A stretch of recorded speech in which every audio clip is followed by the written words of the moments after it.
Ngikubingelele ngikwamukele lena ke iMadiketseng TV, igama lami nguTshepo ngwakamsimango. Ungasilandela ke kwi-Facebook page ethi Madiketseng Community Network. Iqembu ke leKaizer Chiefs njengoba ke limisiwe iFIFA lingeke likwazi ukuthi ke lisayine abadlali abasha ngesizini ka2020 to 2021.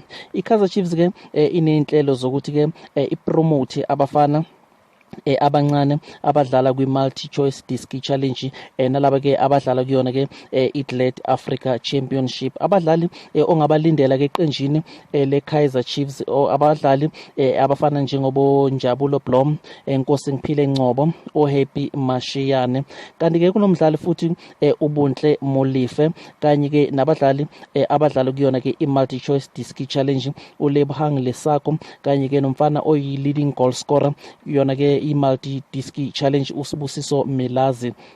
Kanti ke abafana ababili abadlala kuyona ke iGlad Africa Championship uTumeleng Shopane noGiven Tibedi, ibona kabafana laba ongahle ubalindele kulona ke iqembu leKaizer Chiefs.